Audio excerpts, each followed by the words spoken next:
తెలంగాణ రాష్ట్ర రాజకీయాల్లో గత కొంతకాలంగా కలకలం రేపుతున్నటువంటి ఫోన్ ట్యాపింగ్ అంశంలో ఇవాళ మరో సంచలనానికి తెరలేచింది.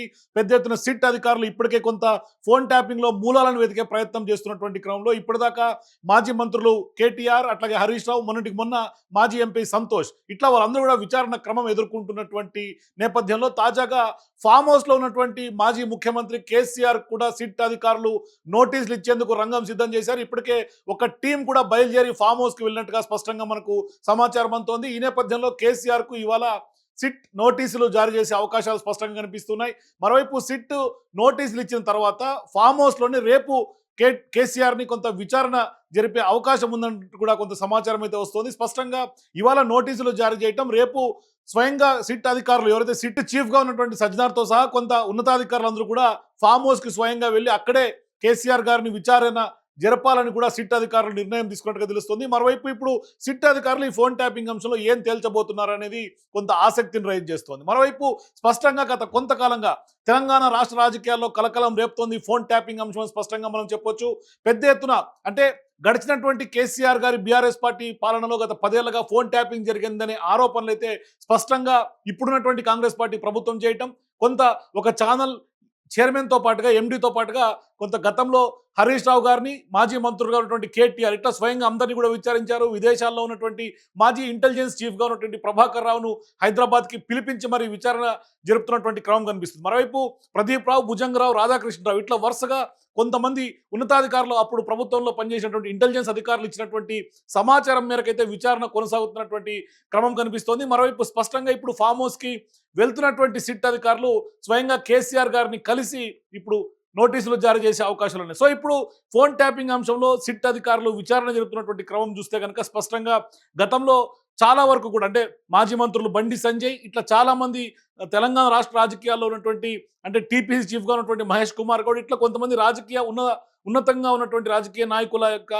ట్యాపింగ్ జరిగింది అనేది ప్రధానమైనటువంటి ఆరోపణ. అందరూ కూడా సాక్షుల కింద ప్రధానంగా కొంత నోటీసులు జారీ చేశారు. వాళ్ళందరినీ కూడా విచారణ చేశారు. అయితే ప్రధానంగా అక్రమంగా ఫోన్ ట్యాపింగ్ జరిగిందనే ఆరోపణ గత 10 ఏళ్లలో బీఆర్ఎస్ పార్టీ హయాంలో జరిగిందని ఎప్పుడైతే మునుగోడు ఉప ఎన్నిక నుంచి కూడా ఈ క్రమం కొనసాగింది. అంటే అప్పట్లో చాలా వరకు కూడా అధికారాన్ని దుర్వినియోగం చేసుకున్నారు అనేది ఇప్పుడు ప్రధానంగా కాంగ్రెస్ పార్టీ ప్రభుత్వం చేస్తున్నటువంటి ఆరోపణ.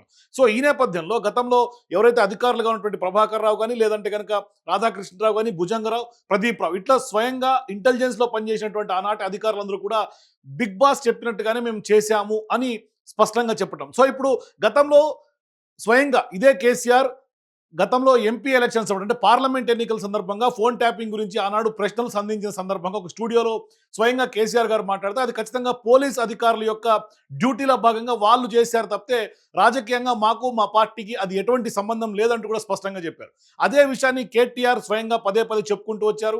మొన్నటికి మొన్న విచారణ ఎదుర్కొని సిట్ విచారణ అయిపోయిన తర్వాత బయటకు వచ్చి మీడియా ముఖంగా ఆయన అదే మాటలు స్పష్టంగా చెప్పారు. మరోవైపు హరీష్ రావు కూడా స్పష్టంగా ఇవే వ్యాఖ్యలు చేశారు. అంటే మా పార్టీకి ఫోన్ ట్యాపింగ్‌కి ఎటువంటి సంబంధం లేదు. పోలీస్ అధికారుల యొక్క డ్యూటీలో భాగంగానే ఒకవేళ జరిగి ఉండొచ్చు. మాకు దానికి సంబంధం లేదంటూ కూడా చెప్పే ప్రయత్నం బీఆర్ఎస్ చేస్తోంది. సో ఈ నేపథ్యంలో గతంలో ఏదైతే కేసీఆర్ గారు మాట్లాడారో ఆనాడు పార్లమెంట్ ఎన్నికల్లో అదే లైన్స్ ఇప్పుడు కూడా చెప్పే అవకాశాలు ఉన్నట్టుగా మనకైతే అర్థమవుతుంది. సో ఈ నేపథ్యంలో ఫోన్ ట్యాపింగ్ సంబంధించినటువంటి విచారణ సంబంధించి నోటీసులు ఇప్పుడు కేసీఆర్‌కి ఇచ్చే అవకాశాలు ఉన్నాయి. మనం ముందే చెప్పాం. మొన్నటికి మొన్న మాజీ ఎంపీ సంతోష్ రావుకి నోటీసులు ఇచ్చారు అనగానే ఖచ్చితంగా నెక్స్ట్ విచారణ ఎదుర్కోబోయేది స్వయంగా మాజీ ముఖ్యమంత్రి కేసీఆర్ అంటూ కూడా స్వయంగా సిటిజన్స్ పల్స్‌లో మనం స్పష్టంగా చెప్పాం. మనకు సమాచారం ఉంది. ఈ నేపథ్యంలోనే ఇవాళ ఫామ్ హౌస్‌కి సిట్ అధికారులు వెళ్తూ ఉన్నారు నోటీసులు ఇవ్వడానికి. మధ్యాహ్నం లోపే 3 గంటల లోపే ఎర్రవల్లి ఫామ్ హౌస్‌లో కేసీఆర్‌ని స్వయంగా కలిసి సిట్ అధికారులు కొంత నోటీసులు జారీ చేసే అవకాశాలు ఉన్నట్టుగా మనకు అర్థమవుతుంది. ఒకసారి ఏంటి అప్డేట్స్ తెలుసుకుందాం. మనతో పాటు మా ప్రతినిధి ఉదయ్ తీసుకునే ప్రయత్నం చేద్దాం. జాయిన్ అవుతున్నారు. Uday good morning. ఏంటి పరిస్థితి? ఎర్రవల్లి ఫామ్ హౌస్‌లో ఉన్నటువంటి మాజీ ముఖ్యమంత్రి కేసీఆర్‌కి స్వయంగా నోటీసులు ఇచ్చేందుకు సిట్ అధికారులు వెళ్తున్నట్టుగా తెలుస్తోంది. ఎక్కడి దాకా వెళ్లారు? ఏం జరుగుతోంది? రైట్ రాజేష్. అందరూ అనుకున్నట్టుగానే, అందరూ ఊహించినట్టుగానే తెలంగాణ మాజీ సీఎం కేసీఆర్ కి అయితే నోటీసులు ఇవ్వడానికి సిట్ బయలుదేరిందని కూడా సమాచారం అందుతుంది. అదే విధంగా మధ్యాహ్నం 3 గంటల లోపు ఫామ్ హౌస్ కు వెళ్లి అక్కడ ఆయనకు నోటీసులు ఇచ్చే ప్రక్రియ అయితే సిట్ అధికారులు తీసుకున్నట్టుగా సమాచారము. అదే విధంగా గతంలో కేటీఆర్ విషయంలో కావచ్చు, హరీష్ రావు విషయంలో కావచ్చు, ఇక్కడ సంతోష్ రావు విషయంలో కావచ్చు, వీళ్ళంతా కూడా వివిధ రకాలుగా సిట్ అధికారులు కొన్ని ప్రశ్నలు కొంతమందికి సంధించినటువంటి పరిస్థితి. అదే కేటీఆర్ కి వచ్చేసరికి ఎలక్ట్రల్ బాండ్ల విషయంలో కావచ్చు, అదే విధంగా పార్టీకి వచ్చినటువంటి ఫండ్ ఏదైతే ఉందో ఆ ఫండ్ విషయంలో కావచ్చు. అక్కడ అక్కడ ఆయన కడితే తర్వాత హరీష్ రావు దగ్గరికి వచ్చేసరికి ఈ యొక్క మాజీ ఒక ఛానల్ సంబంధించినటువంటి ఎండి అయితే ఎవరు ఉన్నారో ఆయనతో కలిసి ప్రైవేట్ ఫోన్ ట్యాపింగ్ విషయంలో ఎలా చేశారో అనే దాని మీద ఆయనతో ప్రశ్నల వర్షం కురిపించారు. తర్వాత సంతోష్ రావు విషయానికి వచ్చేసరికి ఇక్కడ మీరు ఫోన్ నెంబర్ ఎవరు ఇచ్చారు అనే విషయంలో సిట్ అధికారులు కానీ కేసీఆర్ ని ఏ విధమైనటువంటి ప్రశ్నలు సంధిస్తారు అనేది ఒక ప్రశ్నగా మిగిలిపోతే తర్వాత కేసీఆర్ ని ఫామ్ హౌస్ లోనే ఇంట్రాగేషన్ చేయాలి, ఇన్వెస్టిగేషన్ చేయాలి అనేది కూడా సిట్ అధికారులు తీసుకున్నట్టుగా తెలుస్తా ఉంది. అంటే ఇక్కడ ప్రధానంగా సిట్ అధికారులు ఇప్పుడు ఫామ్ హౌస్ లో ఉన్నటువంటి కేసీఆర్ గారికి నోటీసులు ఇవ్వటం, అక్కడే విచారణ చేయటం అంటే వయసు రీత్యా కొంత లేకుండా వయసు రీత్యానా లేదంటే ఏంటి అంటే ఏ క్రైటీరియా కింద ఫామ్ హౌస్ లోనే విచారణ చేసే అవకాశం అంటే సెక్యూరిటీ రీజన్స్ ఏమన్నా ఉంటుందా సిట్ ఆఫీస్ కి పిలిపించడానికి లేదా ఏం జరుగుతుంది? రైట్. అయితే ఇక్కడ 2 రీజన్స్ ఉన్నాయి రాజేష్. ఏంది అంటే 60 నుండి 25 ఏళ్ళు దాటినటువంటి ఎవరైనా వ్యక్తులున్నా, మహిళలున్నా, వృద్ధులున్నా వాళ్ళకైతే సిట్ అధికారులు పోలీస్ యాక్ట్ ప్రకారం సిట్ అధికారులు వాళ్ళున్న చోటనే వాళ్ళకు భద్రతను కల్పిస్తూ ఇన్వెస్టిగేషన్ చేసే యాక్ట్ ఉన్నది. దాని తర్వాత మరొక రీజన్ ఏంటి అంటే ఒకవేళ కేసీఆర్ ని కనుక సిట్ ఆఫీస్ కు పిలిస్తే కనుక తెలంగాణ రాష్ట్రంలో ఉన్నటువంటి బీఆర్ఎస్ కార్యకర్తలు మొత్తం, అదే విధంగా పెద్ద నాయకులకు మాజీ మంత్రులు కావచ్చు, మాజీ ఎమ్మెల్యేలు కావచ్చు, ప్రస్తుతం ఎమ్మెల్యేలు కావచ్చు, క్రౌడ్ మాత్రం చాలా ఎక్కువగా ఉంటుంది. అక్కడ లా అండ్ ఆర్డర్ ప్రాబ్లం వచ్చే అవకాశం ఉంటుంది. గతంలో కేటీఆర్, హరీష్ రావు ఇన్వెస్టిగేషన్ కోసం పోయినప్పుడు, సిట్ అధికారి ఆఫీస్ పోయినప్పుడు ఇలాంటి పరిస్థితులు ఉదయ్ గతంలో ఏదైతే కేటీఆర్ కానీ లేదంటే హరీష్ రావు గారు వెళ్ళిన సందర్భంగా కూడా పెద్ద ఎత్తున పోలీసుల దౌర్జన్యం అంటూ కూడా బీఆర్ఎస్ పార్టీ నాయకులు తోసేయటం అటువంటి విజువల్స్ కూడా మనం చూసాం. సో ఇటువంటి సందర్భాల్లో ఇప్పుడు పెద్ద ఎత్తున క్రౌడ్ అట్లాగే బీఆర్ఎస్ పార్టీ కార్యకర్తలు అట్లాగే కొంత పార్టీకి సంబంధించినటువంటి సింపథైజర్స్ హార్డ్ కోర్ ఫ్యాన్స్ వీళ్ళందరూ కూడా పెద్ద ఎత్తున సిట్ ఆఫీస్ ముందుకు వస్తే కొంత ఎటువంటి పరిస్థితులు ఉంటాయనే ఉద్దేశంతో దీన్ని ప్రధానంగా ఇప్పుడు ఫామ్ హౌస్ లోనే విచారణ జరుపుతున్నారు అనుకోవచ్చా?